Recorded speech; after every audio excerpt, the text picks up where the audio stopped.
So you're building a new PC. It's awesome, right? But let's be real, it could also be pretty stressful, especially when you're watching every single penny. You're trying to get the absolute most bang for your buck, and one of the biggest questions you're going to face is about your RAM. Let's get right into it. You're scrolling through parts online. You see all this new, shiny DDR5 stuff, and that little voice in your head starts to whisper, am I making a huge mistake here by even looking at DDR4? Am I building a PC that's basically a dinosaur the second I hit the power button? It's a totally fair question, but I think the answer is going to surprise you. Okay, first things first, let's just make sure we're all on the same page. DDR4, that's double data rate 4. All you really need to know is that it's been the go-to, super reliable standard for RAM since way back in 2014. It's a mature technology, which means it's been perfected over a long time. So, here's the big question. We have DDR5, the new hotness, the supposed future. But when you look at what people are actually buying, DDR4 is, well, it's everywhere. So what's the deal? Is this just old tech that won't go away?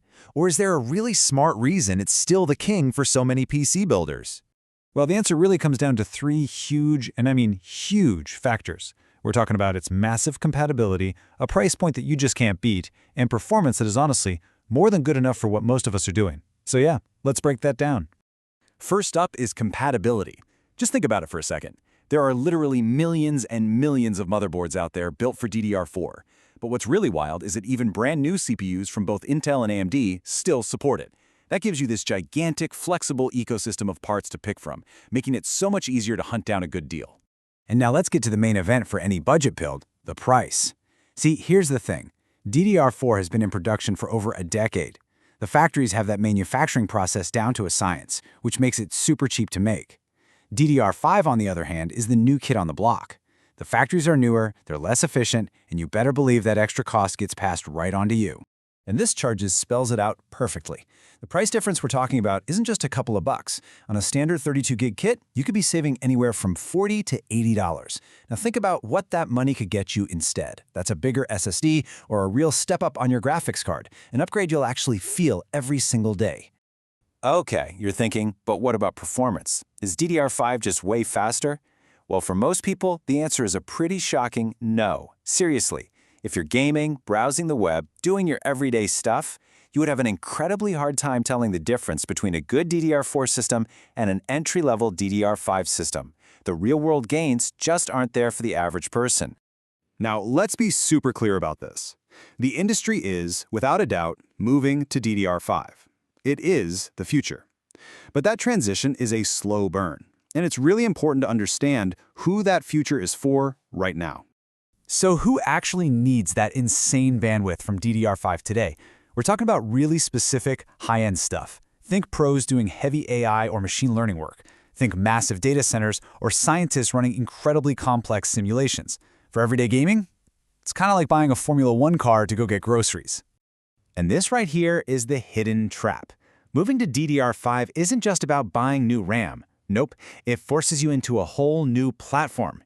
You need a new, more expensive motherboard, you need a compatible CPU, it's a triple whammy to your wallet.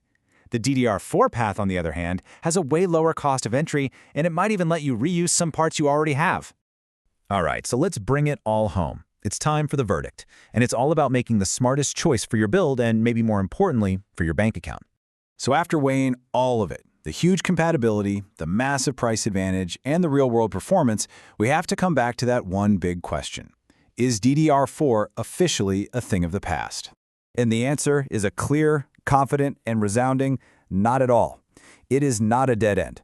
For a huge chunk of PC builders out there, it is still the most logical and financially sound choice you can possibly make. And really, this is the key takeaway.